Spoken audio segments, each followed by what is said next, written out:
NN podcast Suzano Lovec. Spoštovane gledalke in spoštovani gledalci, poslušalke in poslušalci, dobrodošli v oddajo NN podcast. Jaz sem Suzana Lovec. Danes pa pretresamo politično situacijo v državi. Izbrala sem 3 kredibilne goste različnih profilov, da bi pomagali razumeti aktualen trenutek in kontekst, da bi razmišljali o njem. Komentirali bodo seveda vsak iz svojega polja. Z mano so doktorica filozofije, slovita in svetovno prepoznavna Alenka Zupančič. Dobrodošli. Doktor sociologije in dekan Fakultete za družbene vede Samo Uhan. Pozdravljeni. Pozdravljeni. In Miha Orešnik, novinar, urednik in voditelj na NN, ki že dolgo vrsto let pokriva politiko. Živijo. Živijo. Torej, skoraj mesec dni po volitvah smo, državni zbor je konstituiran, predsednik državnega zbora je postal Zoran Stevanović iz stranke Resnica. Kljub temu, da je relativna zmagovalka volitev stranka Gibanje Svoboda, je zdaj že jasno, da je 4. vlada Janeza Janše vsak dan bliže. V zadnjih tednih smo videli kar nekaj preobratov, tudi prelomljenih obljub. Videli smo oznake na glasovnicah pri tajnem glasovanju za predsednika parlamenta, nastope pred kameri in informacije o zakulisjih. Miha, ti si bil včeraj v Braslovčah ob sestanku širšega vodstva SDS. Tudi sicer podrobno spremljaš oblikovanje bodoče koalicije, pogajanja, kaj se dogaja v zakulisju in morda tako pod vprašanje. Spremljal si že kar nekaj sestavljen vlad, kaj je tokrat mogoče drugače? Če začnem pri Braslovčah, to je bilo v bistvu, SDS ima vsake toliko časa sprejem novih članov. Zdaj so od malo pred volitvami do danes se jih je nabralo že 850, to je kar za neko stranko zavidljiva številka in oni potem naredijo sprejem za te nove člane po posameznih krajih po Sloveniji. Tokrat so zraven prilepili še organe stranke, ki so se pač morali sestati, ker je bil rok, da je treba do danes ustanoviti poslansko skupino, izbrati vodjo. In potem so se včeraj tam najprej zbrali poslanci, določili ponovno Jelko Godec za vodjo poslanske skupine, jo potrdili potem na izvršnem odboru. No, potem je bil pa ta sprejem članov in kar je bilo za opaziti in seveda tudi to kaže, da je res, kot si rekla Suzana, Janševa vlada vsak dan bližje, izjemno prešerno razpoloženje vseh. Žan Mahnič je tudi sam rekel, da je zelo blizu 4. vlada Janeza Janše. Sam Janša je bil izjemno dobre volje, tudi nas novinarje 2 sva bila tam, je vabil, da se včlaniva v stranko. Potem so začeli na neki točki hoditi tudi tja muskontarji, harmonike in potem se vse skupaj sprevrglo menda v precej tako živahno zabavo. Tako da edina, ki morda ni bila tako dobre volje, je bila Jelka Godec, ker bo morala kot vodja poslanske skupine v državnem zboru ob takem razmerju sil, kot je trenutno, verjetno bo to za njo precej naporno obdobje usklajevanja, glede na to tudi, kdo bodo njihovi partnerji politični v tej novi vladi. To bo, kot kaže, manjšinska vlada desnih strank s podporo še ene desne stranke torej Resnice Zorana Stevanovića.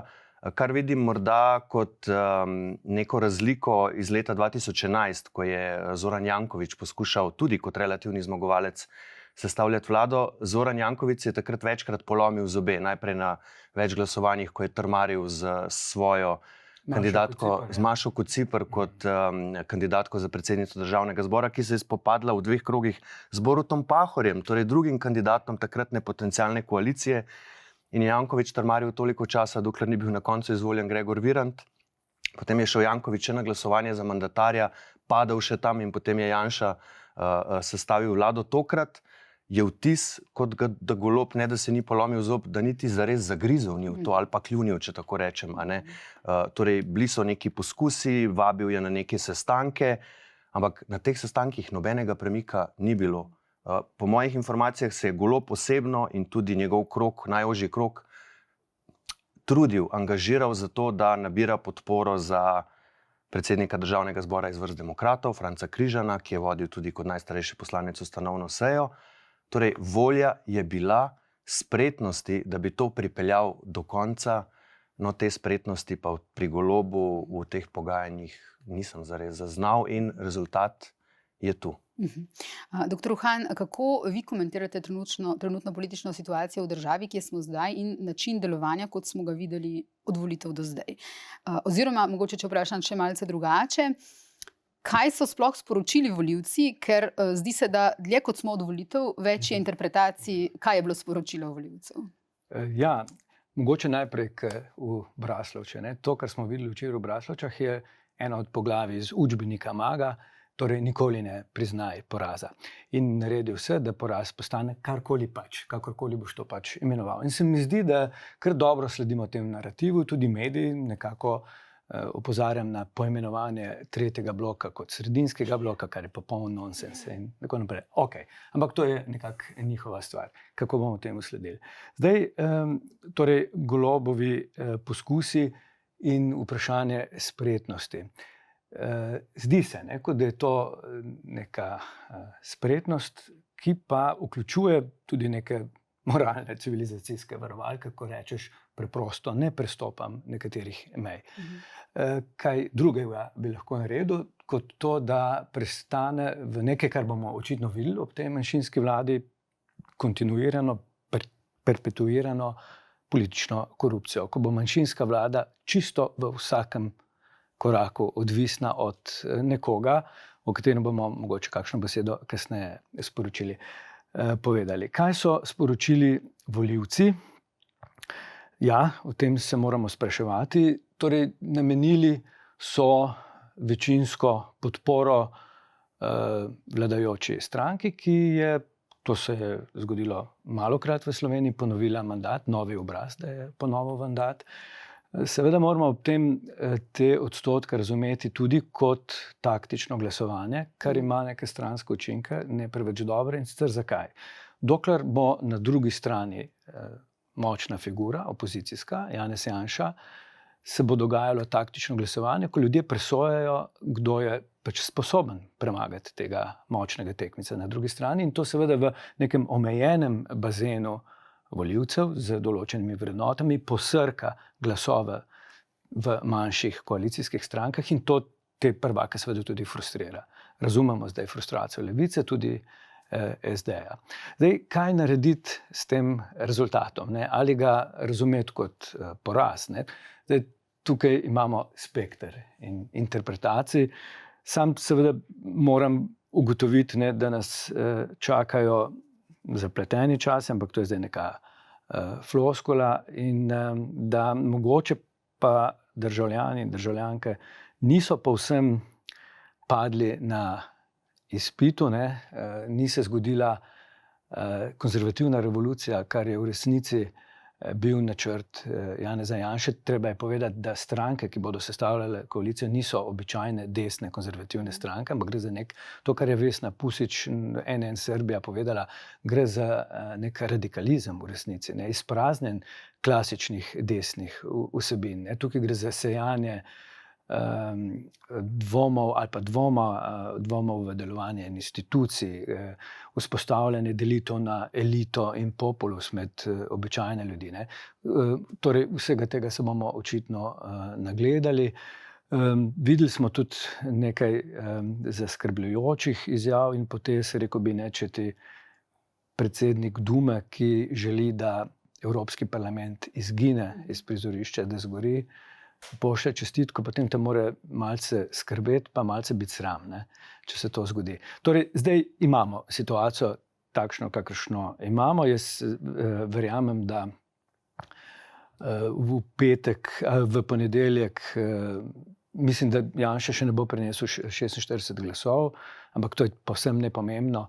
Kasneje se bo ta vlada zelo verjetno manjšinska zgodila in slišali bomo nek okvir, v katerem bodo to poskušali predstaviti kot upoštevanje volje volivcev ali pa kot, kako se že reče, razvojni pospešek, kamorkoli pač bomo šli, ampak kasneje malo več o tem. Doktorica Zupančič, kaj po vašem mnenju kaže dogajanje po volitvah, kakšni so vaši razmisleki tukaj? Ja, na prvi ravni seveda gledamo pač očitno neke res kravje kupčije, ki se odvijajo v popolni odsotnosti vsakega sramu. In to bi res poudarila. Mislim, sram ni kar sam tako nekaj. To je neka civilizacijski afekt konec koncev. Če nas v nekaj stvarih sploh ni več sram, to ne pomeni, da smo se osvobodili ne vem česa, ampak pomeni, da smo zelo daleč prišli. In tukaj se mi zdi, da je te vpisi, ki jih slišimo tudi v zadnjem času, ne vem, dosegli smo dno, poden, odpodna in tako naprej, se mi zdi, da so na nek način še preveč optimistični, ker mislim, da to, kar smo mi dosegli, ni dno, ampak to, da ni dna, to, da izmeri greš lahko še. To je optimistično, če misliš, da zdaj smo pa prišli do dna. Zmeri gre lahko še slab, pa to ne samo pri nas. Mislim, da je to neko dogajanje, ki ga lahko spremljamo tudi drugje, marsikje po svetu, kjer misliš, da zdaj pa ne more, to se pa ne more zgoditi, pa seveda se lih to zgodi, pa še enkrat, pa še bolj.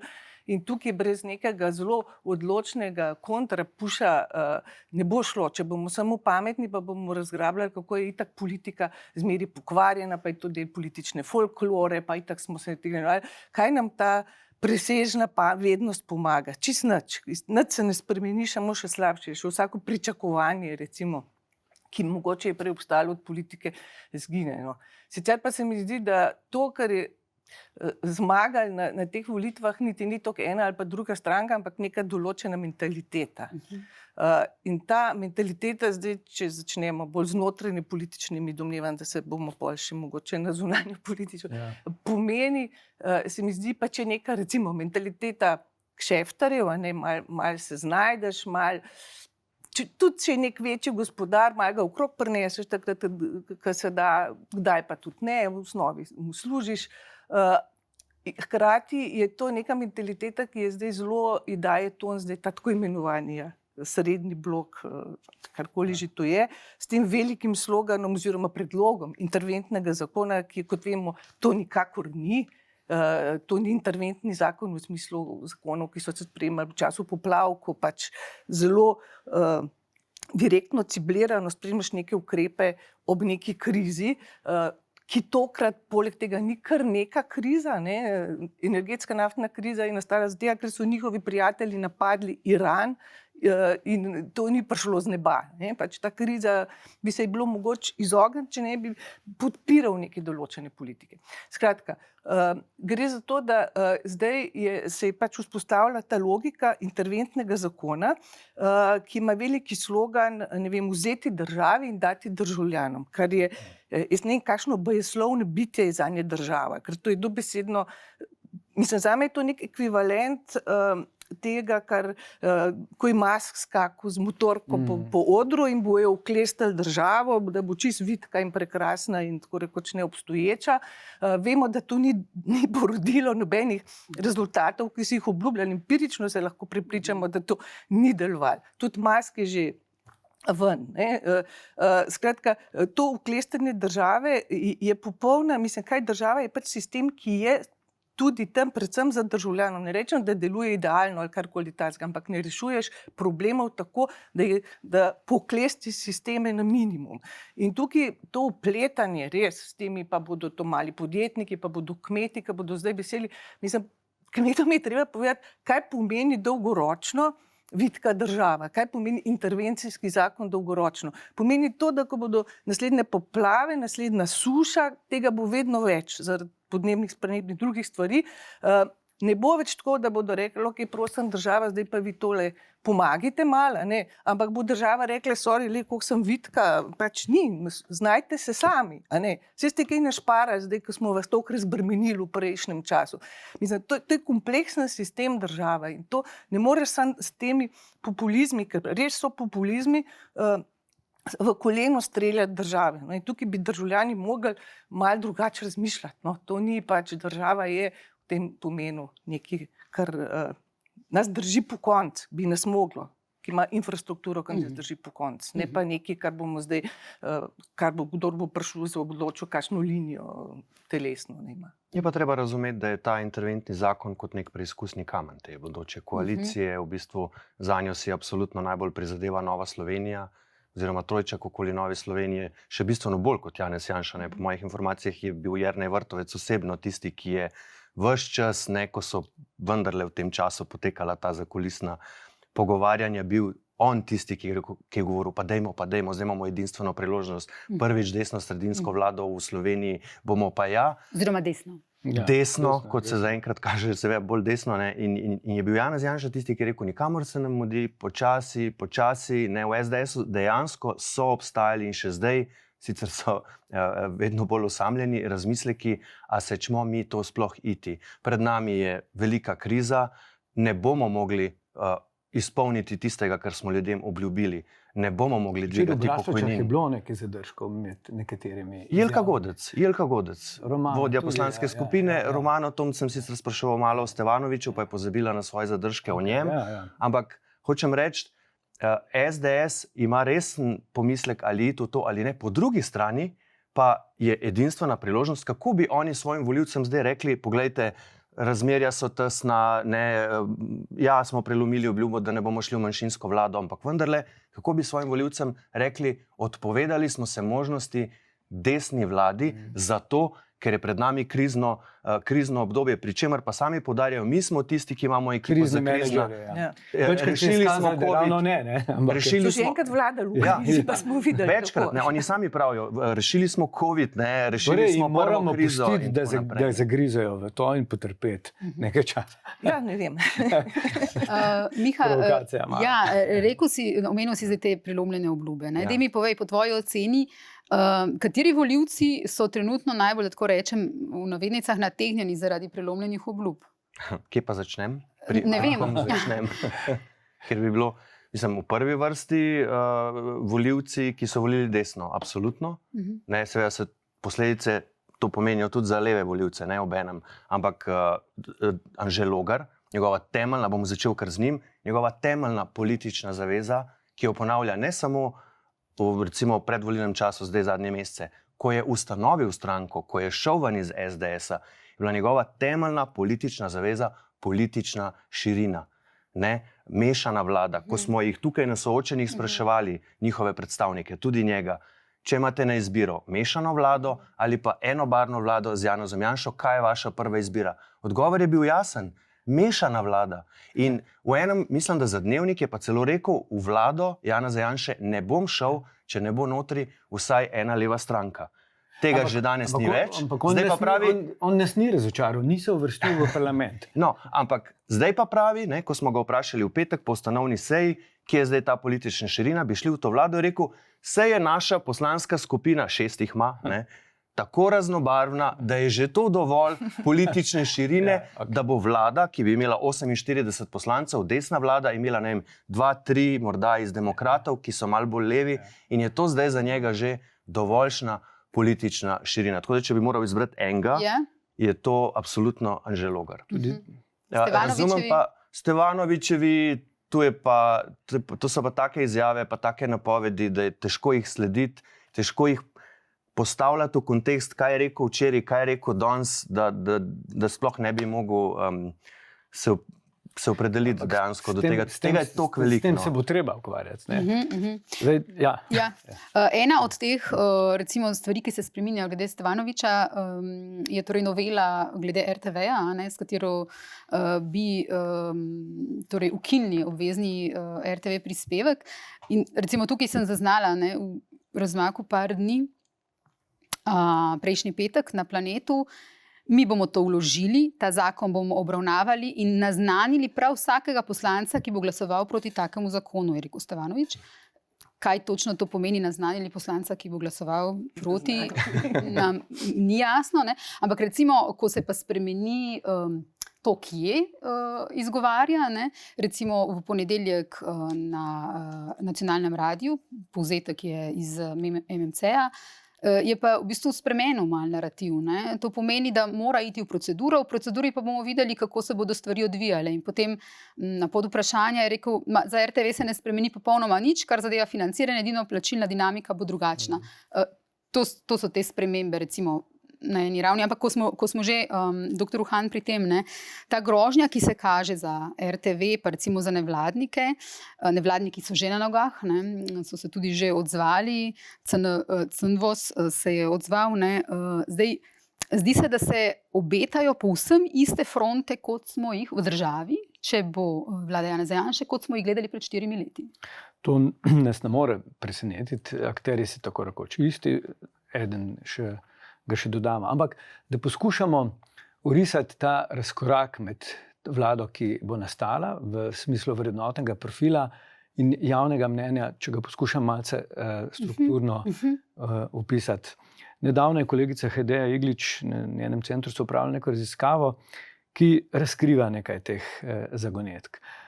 Tisto, kar se je v Sloveniji v primerjavi z okolico, kar je v Sloveniji uspelo v zadnjih desetletjih, je, da se ni zgodil v resnici ta tevtonski premik na desno. Kolegica ugotavlja in ima prav, če razumemo ali pa če si ogledamo različne kazalnike, da se je v javnem mnenju ali pa v vrednotah ljudi zares oblikovala nekaj, kar v politiki ne obstaja, neka sredina. Pa ni treba tega razumeti oportunistično, da se ne izpostavljamo, ampak najprej, v Sloveniji se ni zgodila v javnem mnenju nek poskus retradicionalizacije, razen v nekaterih segmentih prebivalcev, mogoče med najmlajšimi fanti, smo rekli. Skratka, neki indikatorji odnos do splava, celo eutanazija, celo sindrom egalitarnosti, majhne razlike v plačah. Vse to tukaj še je. Tisto, kar pa se je zgodilo v zadnjih letih, so pa odmiki strank od tega javnega mnenja, ki so desne predvsem zajahale trende, ki so se pojavili in se pravzaprav radikalizirajo v svojih stališčih. In to nima pravzaprav nobene povezave z kakšno artikulirano konzervativnostjo, družino, kakorkoli nasproti. To, kar se nam zdaj dogaja, so zelo radikalni pogledi, ki sejejo dvom v delovanje institucij liberalnih demokracij, težko izbojevanih v povojnem času. In seveda v razbijanje občutka pomembnosti skupnosti, kar se kaže pri nekaterih strankah, recimo omenimo tudi Stevanovića, na videz, na prvo žogo, pa moramo iti malce v globino, kot da je to antisistemska populistična stranka, brez dvoma je populistična, radikalno desna, ampak v končnih konsekvencah pa podpira pravzaprav neoliberalni sistem v resnici, ker bogati najbogatejše, ukinja institucije, pauperizira srednji sloj, ki je nosilec teh emancipatornih vrednot. In te stranke so pravzaprav zdaj imune na analize, kjer lepimo levo, desne, sredinske etikete in probamo profilirati ta prostor. V resnici jih sploh ne zanima več. Antisistemskost je imidž. To je imidž. In zdaj, za kakšno posledico pa to ima pri mladih? To pa je usodno, ker te antisistemske stranke delujejo malce uporno in za nereflektirano mladino privlačno, ker nimajo več možnosti biti uporniki skozi subkulture, kar se je dogajalo v koncem 70-ih, v začetku 80-ih let, ko je bil celo punk v enem obdobju privlačen. Zato je treba biti malce refiniran, artikuliran. Ko pa si ti odraščal v družbi, kjer se self-made man pojavi, kjer je ta moškosferna, pri nekaterih fantih zelo atraktivna pozicija, kjer ti je dana mogočna naloga poskrbeti za družino, ki je pomembna, v okviru nekega klišeja, hkrati pa to lahko narediš v neki klimi podjetnosti, ker vsak dan slišimo, kako je vse mogoče, kako so vendarle mladim dane vse priložnosti, kako je treba sem just do it, zagrabiti, seveda te nesmiselne pravljice. In na drugi strani imaš pa neko držo levih strank, ki prodajajo seveda koncepte, ki so zahtevni v izvedbi in v razumevanju. Tako da verjetno pridemo do tega posplošene ocene in kritike, kako se mladi zdaj masovno premikajo v desno, da je treba to malce z enim zrnom soli. To bi pomenilo, da mladi tudi razumejo, kaj je desno. Kot kaže raziskava, v resnici ne. Zopet omenjam raziskavo kolegice Hedeje, kjer ugotovi, da ko greš malce naprej s spraševanjem in jih sprašuješ, kaj si predstavljajo pod tem, in kaj dobijo recimo z šolo, zdravjem in tako naprej, enostavno vidiš, da v njihovih glavah ni nobene povezave med davki in delovanjem javnih sistemov. Oni se samo dobro počutijo, ko so lahko, ko pluvajo po državi, ker je država za njih nekaj, kar smo prej slišali, nek monstrum. In v tem jih te nove desnice, ki niso desnice, ampak so radikalni konzervativci, povzeto prekopirano po Magi in tako naprej. Tudi Janša ne govori več, on je bil antisistemski, že ko sodišče ni priznaval, krivosodje, pa mediji, pa karkoli. V tem jih opogumljajo. Na nek način jih delajo, iz mladih probajo delati neke upornike. Zato lahko gojimo nekaj malega upanja, da če sami postanejo sistemski, da jih bo nekdo... Potem pa izumijo globoko državo, proti kateri se borijo še naprej. To je to. Ampak pa še nekaj bi rekel. Ko smo v raziskavah javnega mnenja to segmentirali, te populacije, moram povedati, da to ni nekaj zelo novega. Najmanj 20-25 let že opozarjamo, da so mladi fantje, ampak mladi zdaj od 18 do 21 let nekako s nižjimi stopnjami izobrazbe ali pa tistih, ki končajo v poklicnih šolah in potem postanejo podjetniki, te, bi rekel, nosilci teh radikalnih vrednot, z neko mizoginijo, z nekim čaščenjem, mitov državnih in tako naprej.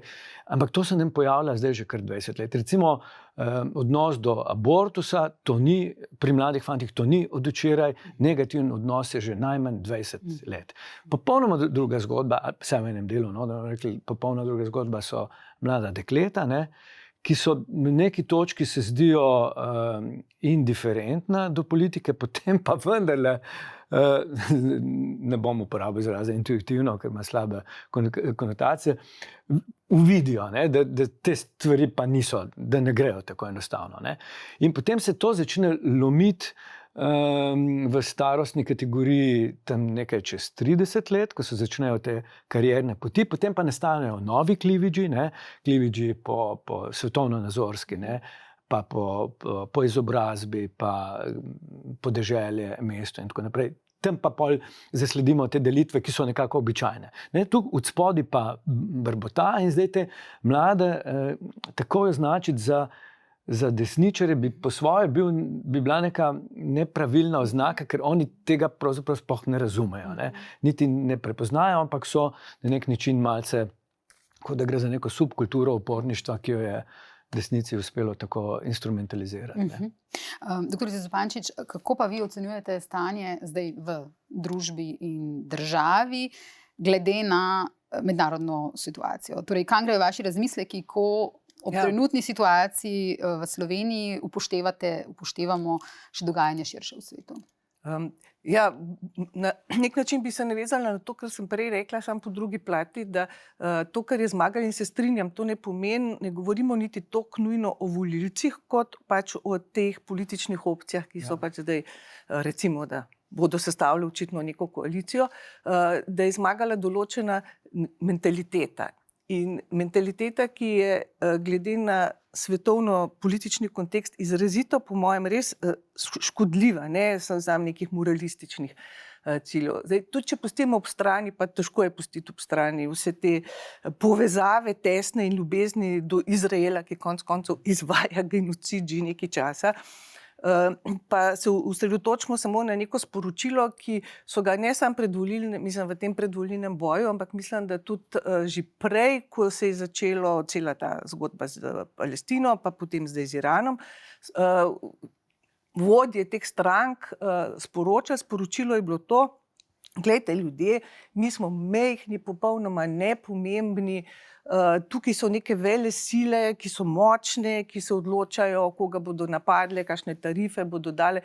Nam je edini interes to, da se pohulimo, da se malo potuhnemo, da se delamo, da se to nas ne tiče, pa upamo, da bodo vojne in vse to ostalo pač nekje drugje, da bomo to nas obšlo, ali pa neka malo bolj aktivistična varianta, da se pač aktivno podpremo te nove gospodarje, tudi če nam mogoče niso najbolj všeč, ampak jih podpremo v tem in rečemo, mi vas podpiramo, smo z vami, ker to je konec koncev v našem interesu, to je v našem preživetvenem interesu. In tukaj mislim, da ta sklep je popolna napaka. Že čisto empirično, če bi bil to mentaliteta, ki bi prevladala v začetku druge svetovne vojne, Slovenije ne bi bilo. Ja, kšeftarji bi preživeli, pa bi služili lepo enemu drugemu gospodarju. Ampak to ravno te, ko so imajo tako polna usta Slovenije, pa državnosti, pa ne vem kaj. Ne, če bi to takrat tako razmišljali, bi pač ne bilo. Ne bi bili dejansko v konsekvenci skupaj z drugimi, tudi malimi, a ne, v nekem položaju, ki pa vendarle je bil, ki je neka načela, ki so zmagala. No. In tukaj se mi zdi, da je to izrazito problem, no, kadar se na ta način postavlja in se prodaja ta interes, ker kaj se zgodi? Mislim, računica je res napačna, ker ko zagusti, glejte, to vsa zgodovina uči, so veliki gospodari, ti veliki bulji, ki zdaj odločajo, kakšen bo svet, prvo, kar vržejo pod vlak, so ti mali podrepniki, ki jim samo slepijo.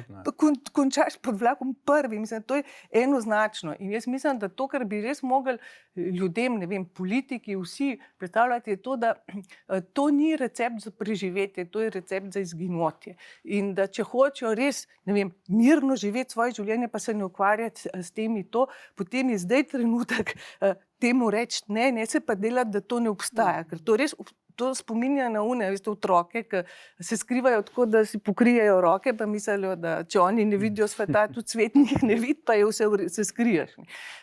To je popolnoma napačno. Tako da jaz res mislim, ne zdaj onstran teh moralističnih, to je hlapčevska morala, ne vem kaj, je to ni morala preživetja, to ni recept za to, da bomo v svetu ne združiti se, treba, tudi če smo majhni, obstaja veliko majhnih, obstajajo znotraj vsake države ljudje, sile politične, ki razmišljajo drugače in tukaj je treba vzpostaviti neko fronto in se takoj upreti tej logiki, da če so pač oni so močnejši, kaj čmo tako je, bodo pač z nami delali to, kar bodo delali. In pač edini način, da preživimo je, da se pridružimo temu ali pa onemu mafijskemu kartelu, kar pač tako je. Ne? To mislim, da res ni prava pot. Doktor Uhan, kakšen je pa vaš razmislek recimo o tej, torej, v okviru zunanje političnih in svetovnih dogajanj, pogled na Slovenijo? Eden od razmislekov je gotovo glede Stevanovića obisku v Moskvi. Tukaj je tudi vprašanje WHO-ja. Ja. Kako vi tukaj? Zdaj, nekaj zagat je očitnih, ampak zdi se, da jih imamo mi, ko jih opazimo več kot tisti, v katerih so. Recimo, če gremo pogledati bodoče akterje. Okay. Logar, ne? Ki bo očitno pomemben del te vlade, v tej kupčiji lahko iztrži veliko iz dejstva, da se ni uvrstil, ne? V parlament. On je bil zunanji minister. Ne? Zagovarjal je recimo neko takrat evropsko pot, takšno, kakršno je Evropska ljudska stranka nekako zagovarjala. Janša kot prvi, ki je obiskal Ukrajino, dobro, fasciniran nad Izraelom in tako naprej. Zdaj, kako se bo to uskladilo s Stevanovićem, ne vemo, razen če se bo poskušalo Stevanovića minimizirati z, kot smo prej rekli, politično korupcijo, ne? In tudi siceršno korupcijo. Mene to ne bi presenetilo, če bi že 500-tič nekdo spremenil svoj diskurs, narativ. Okay. Zdaj, če bo poskušal ostati svoj glav, potem se bodo našli drugi načini, zanesljivo, kakorkoli. Zdaj, tisto, kar pa bo povzročalo več težav, bo pa umestitev te vlade v ta evropski kontekst, ne, kjer se pravzaprav tudi v evropskih medijih postavlja vprašanje, ali potem, ko smo se znebili enega Orbana, pa niti ne vemo točno, smo se ga zares z Magyarom, nastaja tukaj nek nov troublemaker, ki verjetno nima takšne moči, ampak vsekakor neprijetno dejstvo. Zdaj, mislim, da bo ta težava kar zahtevna, reševanje te težave, tudi vidimo, da pomembni ljudje okrog Janše, Dimitrij Rupel, razmišlja, da je to strel v koleno, približevanje Rusiji in nekaj takega. Ampak zdi se mi, da bodo poskušali to nekako minimizirati, spraviti z dnevnega reda ali pa saj z kakorkoli, ne, in se posvetiti tistemu, kar je prvotna naloga, ne. Uresničevanje tistega, kar smo na začetku rekli. Ne. Radikalen, neoliberalen, ekonomski model z implementacijo neke, tukaj pa moramo reči, neke ideologije, ne, te pač družbe z nekimi stebri, moralnimi in tako naprej. Zdaj, koliko časa bo to trajalo, si ne upam napovedati, ampak vseeno bi se rad malce pozabavil z sestavo te vlade ali pa potem končno podobo. Zdaj, pustimo frazo o zarečenem kruhu, to vemo, pametnejši od nas so rekli, da je povolilno obdobje tovarna zarečenega kruha. Ampak vprašati se moramo tudi, kaj pa je resnični motiv, da vstopiš pravzaprav v takšno vlado, razen nek pragmatični karkoli. Zdaj, glede Logarja bi lahko rekli, da je bila njegova želja, ki je mogoče samo malce več kot tlela, da se osamosvoji velikega gospodarja, tu pa tam resnično. Ampak so drugi bolj verjeli v to, kot on sam. Da bi to storil, moraš imeti tudi kaj karakternega v sebi. Zdaj, v tem smislu mene Logar ni razočaral, ker me tudi nikoli očaral ni. Nikoli nisem verjel, da je njegova želja osamosvojitev, ampak je pravzaprav bilo iz tega spora navideznega kapitalizirati to. In če se pojavi slučajna priložnost in da ti kdo pri tem pomaga, pa mogoče res zajahati potem tega konja. To se ni zgodilo. Zato on zdaj veliko težav v resnici nima. Ali se bo mogoče spet zgodil nek združitveni kongres SDS, mene niti to ne bi presenetilo. Da je to pač neko novo spoznanje. Pa malce bi še posegel v ta pretekli mandat, ki smo ga ravno kar zdaj priča njegovemu koncu. V bistvu slovenskem političnem prostoru je bil po moji presoji bolj unikum, bolj odklon kot pravilo. Se pravi, ta relativno enotna leva, jaz bi kar rekel leva vlada, tega pravzaprav v zgodovini slovenske samostojnosti nismo videli. Drnovšek nikoli ni imel take situacije. On je imel take situacije, kakršne je zdaj. Ko je moral pravzaprav iskati Pucka, pa mu je SLS živce paro 19% in kakorkoli. In je prišlo do tistega, kar se je imenovalo ta mostogradnja, koalicijska vlade, razvojne in te floskule koalicije, kar je po moji definiciji, in to sem že večkrat omenil, tako kot slovenski politiki razumejo sredino, je generator politične korupcije, ker nima vsebine, ampak želi samo preživeti, to pa naredi tako, da nagrajuje ene in druge, ki si potem dajo mir. In zdaj, kdaj so se začele težave z Golobovo vlado? Nekako na polovici mandata, veste, da se je ustanovila fronta interesnih skupin. Zdravniki, gospodarstveniki in še kdo, ki so se pač odločili, da bo očitno Golobova vlada končala tako, kot je Cerarjeva, pa še prej Šarčeva, oziroma Šarčeva, in te primeri pa Jankovićeva, in potem z razpadom te koalicije, novega obraza, nastane nek prazen prostor, kjer pa inštaliramo wunderkinde, genialne sredince. Logarja, na primer, pa Prebiliča z mentori, raznimi Leoti in še vsemi ostalimi. Zdaj, težava je ena. Ta scenarij se ni zgodil zaradi različnih razlogov.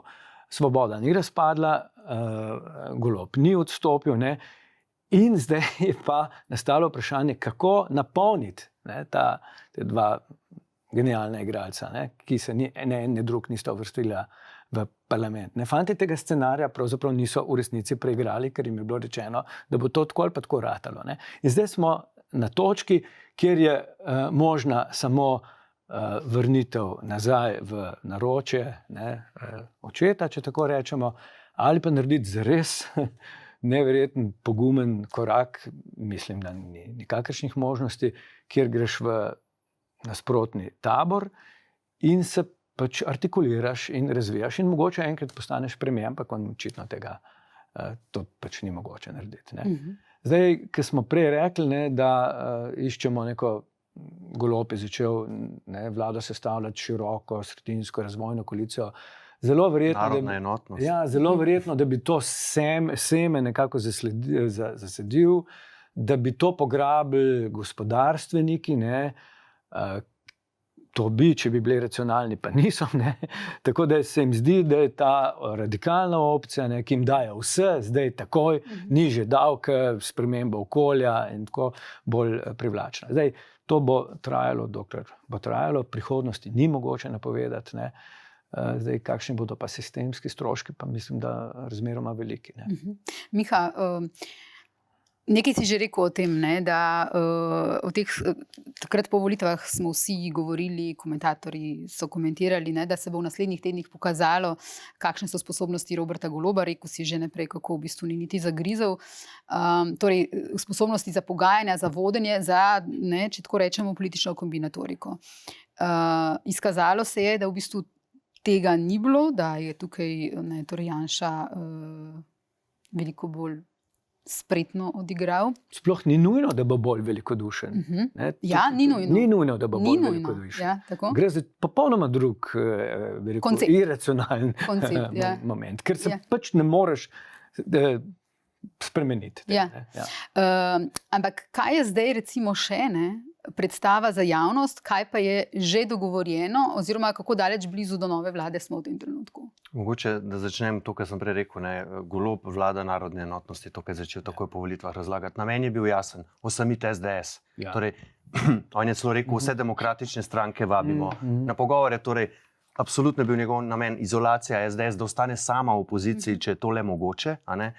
To je bilo njegovo izhodišče, je pa jasno, da ni imel nekega načrta, kako bo v te pogovore šel. On bi moral točno vedeti, recimo šele zdaj Klemna Boštjančiča, ne, ki je nekako pri Svobodi, nek most do nove Slovenije, ki so jo najbolj želel, ne, v bistvu, ne, vsaj navzven, in Logarjeve. Pa ga recimo v prvi fazi pogovor ni vključeval. Bil tam Arčon, ki je sicer podpredsednik stranke in tako naprej, ampak ne, ni, mislim, kot mi pravijo stranke, njega imajo zato tam, da je zabava prisotna, da skrbi za neko dobro vzdušje. Zraven je bil Matej Grah, generalni sekretar stranke, tudi precej neizkušen.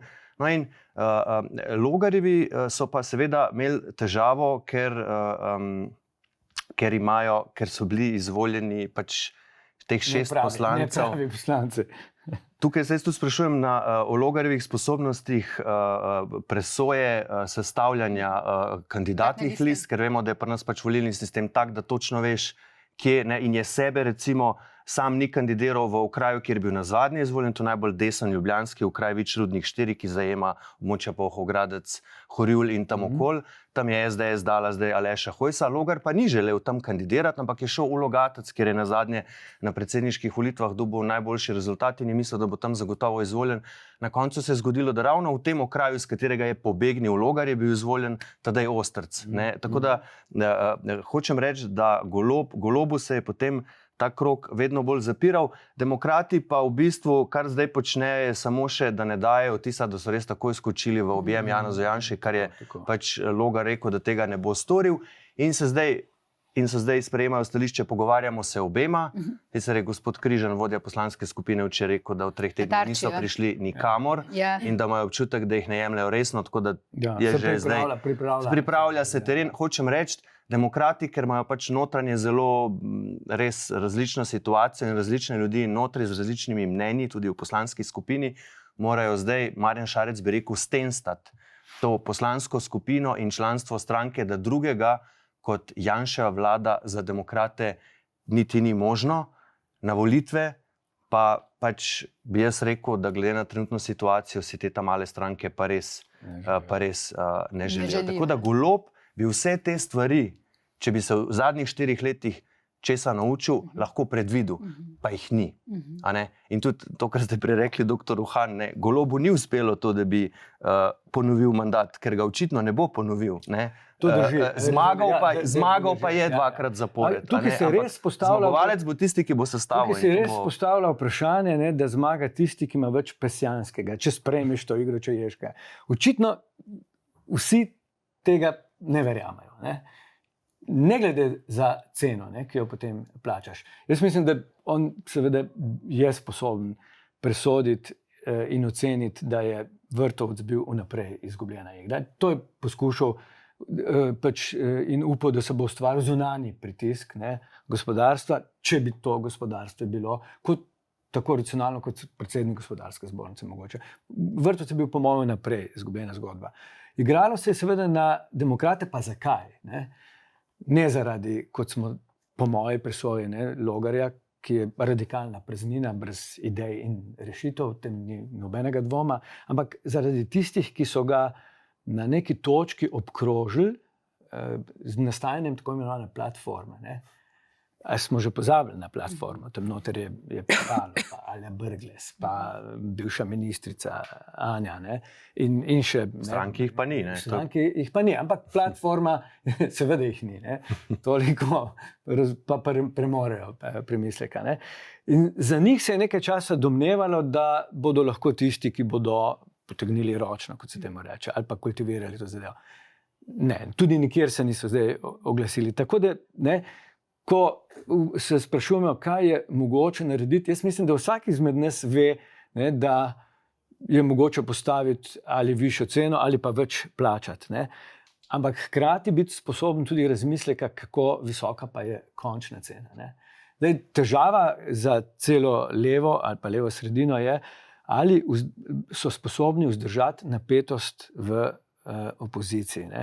Torej, če bi Golob pristal v opoziciji, kar se bo zgodilo zelo verjetno, in potem zapustil Gibanje Svoboda, potem imamo pa razkroj.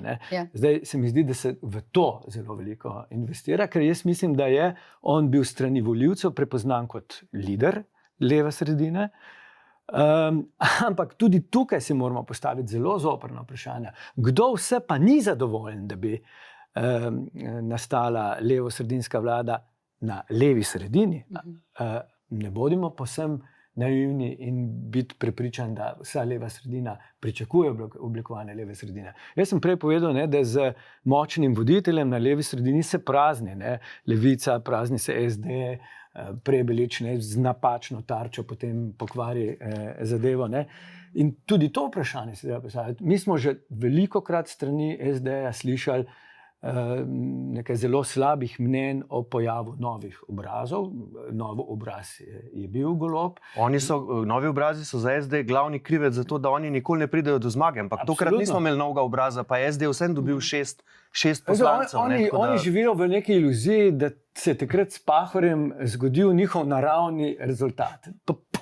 Popoln nonsens. Tudi takrat se je zgodilo taktično glasovanje, ampak takrat so bili sposobni nekega premisleka, ki ga zdaj recimo Prebelič ni bil sposoben narediti. Katerega premisleka? Se spomnite na Prešercu, ko so Kresalova, Golobič in Pahor rekli, ok, za kogarkoli od nas glasujete, nas vse dobite v paketu, karkoli že pač to pomeni. Ampak ljudje so še vedno taktično glasovali. Prebelič tega ni bil sposoben narediti, bi 70-80 tisoč glasov je nekam šlo. On je računal na antigolobovske glasove, ki pa jih zaradi serije napak ni bil sposoben zajeti. Seveda, in tudi Logar je računal na razočarane svobodnjake, kot se je rekli, če bi se to razleteli. In paradoksalno, ta raziskava Igličeve je pokazala, da se je Logar zares v največji meri napolnil z razočarani ali pa kakorkoli Golobom je. Zdaj vprašanje, kako to, zdaj takole, vemo, kako se dogaja. Nekaj časa jahamo na euforiji. Vlada bo sestavljena, potem se po koncu medenih tednov in se začnejo težave. Potem pa, če niste tako preparirani in organizirani, kot so Janševi in nihče v tej državi ni, potem se pa začnejo pojavljati strahovi. Kaj pa bo čez polovice mandata? In takrat se bo pravzaprav se bo začel razkroj, poskušali bomo mogoče videli kakšne prehode, ko bo šla krivulja javnomnenjske podpore navzdol, potem se bo pa postavilo vprašanje, kaj v resnici pomeni manjšinska vlada z nekim nezanesljivim Stevanovićem. Pa še nekaj ne pozabimo, prej ste omenili to dejanje 800 novih glasovnic, to je novih članov, to je veliko. Da. Ampak v zadnjih meritvah, čisto včerajšnje meritve, so pa pokazali, da se je podpora Gibanju Svobode povečala za 4 odstotne točke. Če to interpelirate na populacijo, potem boste videli, da je ta številka drugačna. Ampak v naravi levih sredinskih volivcev tako ali pa tako ni, da se vključujejo v stranke. Ne. Da. To je ta partijska organizacija, to je včasih delovalo v velikih strankah, zdaj pa ne. Ampak posledica tega je, se da tudi pravi, procenti se pravi, bolj oscilirajo. 4 odstotne točke je velika zadeva. Ne. Na začetku je bila prva meritev, se mi zdi, so bile close, ne, in zdaj so 4 odstotne. Pri tem, da Levica pa SD nista nič izgubila. Ne. To je tisto, pač neki momenti neznanke v teh enačbah, ki ne vemo točno, kaj pomeni. Doktor Zupančič, kaj bi vi, zdaj gremo spet širše, kot filozofinja mogoče v tem trenutku, v tem dogajanju najbolj opozorili? Kaj recimo polagate? Ne vem, če me filozofija posebej akreditira za to. Vsekakor pa bi mogoče dodala še neko mal, širšo perspektivo v tem smislu, da zdaj smo pač govorili o tem, kaj se ta hip tukaj dogaja. Vsekakor je Slovenija del nekega precej večjega svetovno-zgodovinskega vlaka, ki res mislim, da gre popolnoma katastrofalno smer. In mi imamo še vedno občutek, tudi v teh debatah, da volitve so zato, da pač zamenjamo kondukterje vlaka, ne, da bodo malo šli malo bolj levo ali pa desno ali pa tako ali pa drugače. Ampak jaz mislim, da je res ta vlak iz njega bi bilo treba izstopati, ne vem, emergency break, ustaviti, to ne pelje nikamor. In jaz mislim, tako plastično, Trump, tako kot je on ni nek izgred, nek odklon, nek eksces nekega sicer normalnega družbeno-kapitalskega reda. Ne, on je poganjek tega reda, on je simptom tega reda, ki ga je konec koncev proizvedel, izvolil in ga zdaj tolerira. In tolerira ga tudi, če se zraven malo zavija z očmi, pa če se norčujejo iz Trumpa, pa ne vem, meme delajo. Te šale so na naš račun v končni instanci, ker on je integralni del vlaka, na katerem smo tudi mi. In če bo ta vlak zaradi njegovih dejanj iztiral, bomo imeli tako iztire na njem. In to mislim, da je resno nekaj, kar bi mogli biti vsi postati filozofi, pa si reči, a to hočemo, razmišljati malo na ta način. Drugo je pa te, recimo, dve taki floskoli, ki jih mislim, nista floskoli, ampak oceni. Recimo, ena je, da vidimo, kako razpada, kako izginja stari svetovni red. Ok, to drži. Ampak ta stari svetovni red ne izginja kar sam po sebi, ampak ga nekateri aktivno izginjajo. In aktivno ga izginjajo tisti, ki so ga sami vzpostavili pred več desetletji, zdaj pa jim več ne služi več njihovem interesu in v njem ne morejo več izganjati hegemonije, tako kot so jo prej. Zato ga ruši. To jim je v interesu, da se poruši. In zdaj tukaj je to vprašanje, komu je v interesu in komu ni. Jaz mislim, da naši tej desnici, tudi če poslušamo nekatere izjave Janše pa drugih, je v interesu, ker v nekem takem kaosu kar dobro, recimo, se mi zdi, da lahko vladajo z nekimi dekreti in podobnimi stvarmi, medtem ko v interesu Slovenije to vsekakor ni. Popolnoma in bi pač je to je en razmislek. Drugi je ta, da govorimo tudi o tem, kako ena taka cvetka svetovni red spet razpada in prilagoditi se moramo zdaj novim razmeram. Jaz se vprašam, stop, čemu natanko se zdaj moramo prilagoditi? Ker novi svetovni red ni nekaj, kar bi kar obstajali tamle nekje zunaj in zdaj tam je ves izgotovljen in krasen, zdaj se bomo mi prilagodili, pa bo vse šlo naprej, da se ni nič zgodilo, samo prilagoditi se moramo. Mislim, to je popolnoma napačna perspektiva. Svetovni red novi, če bo sploh kakšen red, če ne bo samo kaos, serija, kriz, vojn in tako naprej, to, kar gledamo zdaj že kar nekaj časa. Kakšen red je to? Ni nobenega reda, ni? To se bo dogajalo še naprej in kakšen, če sploh bo kakšen novi svetovni red, bo odvisno od tega natanko, kaj zdaj počnemo ali pa ne počnemo, kako se pozicioniramo, kaj gradimo, ne neke mostove, ampak resne alternative temu. To je tisto, kar bi mogli zdaj biti res osnovni premislek, ne vem, vsakega, ker ljudje smo vsi prizadeti zaradi tega. Samo to tako zdaj, da so to neki slučajni, nepovezani kontingentni dogodki, ki padejo z neba. Ne, te dogodki imajo akterje, imajo ljudi, ki interese zadaj in to je popolnoma napačno na ta način razmišljati. In jaz mislim, da tukaj recimo tudi kar tako sprejeti razpad, ne vem, mednarodnega prava. Zdaj pač zdaj tudi Janša dejal te cinične izjave, ki so v končni instanci čisto resnične, da kaj zdaj govorite Združeni narodi, ko pa je jasno, da to nič ne deluje, če imajo velesile pravico veta. Ok, ampak če to tako, ko bi rekla, zadovoljstvom poveš, ker se ti zdi, da boš mogoče prosperiral v tem kontekstu, še malo je to nekaj drugega, kot če ti zdi to resni problem. Mislim, mednarodno pravo je bil izjemni civilizacijski dosežek. To res nekaj pomeni. Še enkrat zlasti za države, kot smo Slovenija in manjše. To ni kar nekaj, ko bomo zdaj rekli, šlo je, da se bomo pa temu prilagodili, ne vem, halo, stop.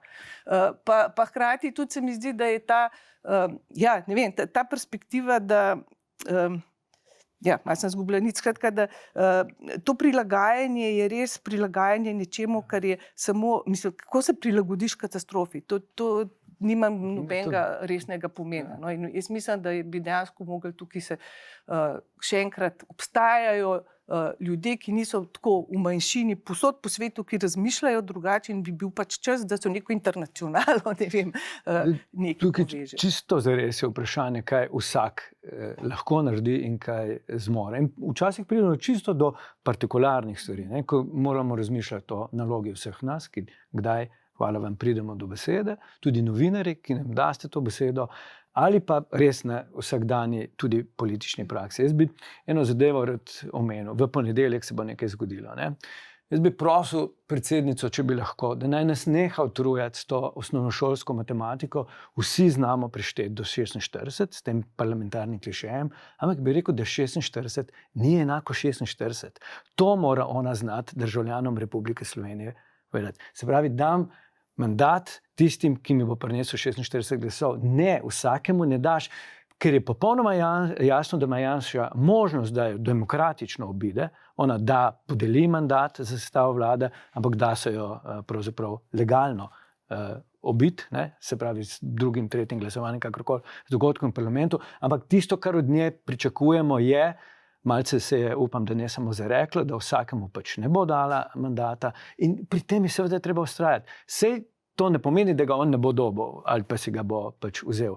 Ampak sporočilo, ki ga bomo pač vsi dobili, je, da to ni prav. Da nekdo, pravzaprav, ki je bil zaloten z roko v marmeladi, v nekem dogodku, ki je lahko... O Black Cube govorim. Ja, govorim o Black Cube. Pa tisti, ki mu pravzaprav se delajo, da to ni nič pomembnega. Tudi Logarja, Vrtovca, ne vem, če se splača o čemerkoli spraševati, kaj to pravzaprav pomeni, da so vendar se zgodile neke stvari, ki lahko ogrožajo državno varnost, če imajo polna usta države. Torej, tudi medij se mi zdi nek resen politik, težko rečem, da je to Stevanovič, ne bi smel politično preživeti, potem, ko bi ga nekdo vprašal, kaj pomeni izstopiti iz Svetovne zdravstvene organizacije. Jaz se ne spomnim, da ga je kdaj v teh dneh kdo resno držal za vrat s tem vprašanjem. Kot da pa se vnaprej vemo, da od njega kakega pametnega odgovora ni za pričakovati, torej ga tudi vprašali ne bomo. To je res, on ni sposoben nikakršnega odgovora. To mi vsi vemo.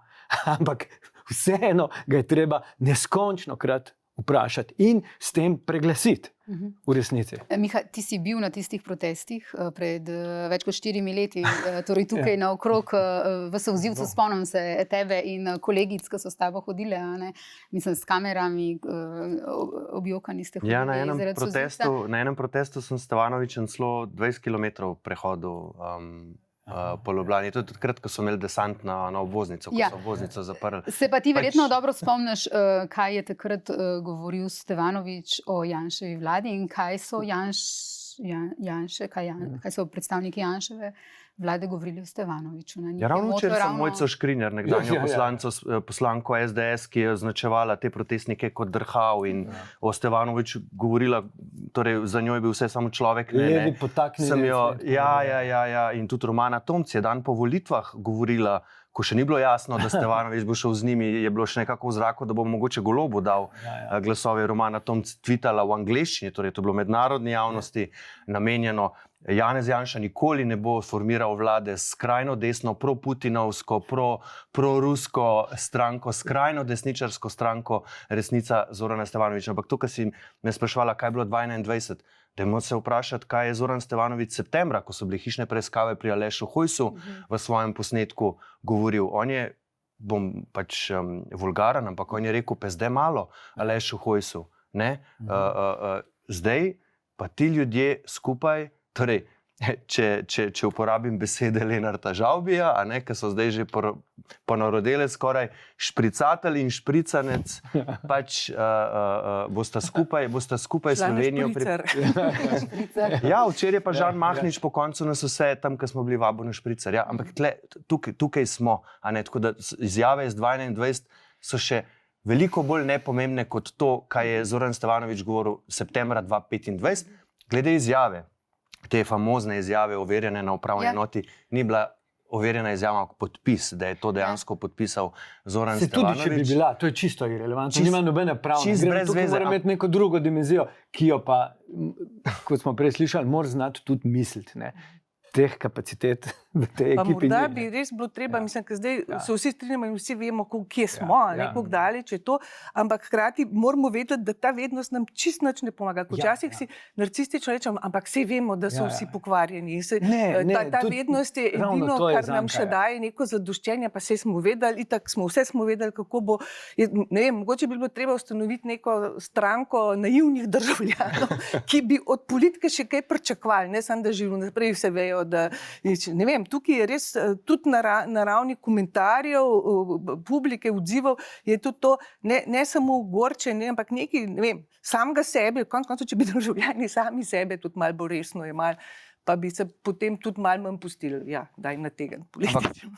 Suzana, mogoče samo še to, se mi zdi pomembno, pač, če bomo eno razčlenili izjavo Zorana Stevanovića, dajmo to o tej overjeni, to, kar je podpisal. On zdaj pravi, to ne velja več, ker so nas itak državljani izbrali, izvolili v državni zbor in nas postavili kot sodelavce Janezu Janši in torej mi zdaj že politično sodelujemo, ker smo bili izvoljeni v parlament. Ljudje so v bistvu hoteli, da se ta izjava ni več. Ampak samo pojasnilo, na volilni večer, ko je že bil Zoran Stevanović izvoljen in že bil sodelavec Janeza Janše v parlamentu, če gremo po njegovi analogiji, je za Pop TV na jasno vprašanje novinarja Zoran Stevanović rekel, da ta izjava še vedno velja, kar oni rečejo, se držijo in na vprašanje, ali torej ne boste sodelovali z Janezom Janšo politično, kot ste se zavezali, je rekel absolutno ja.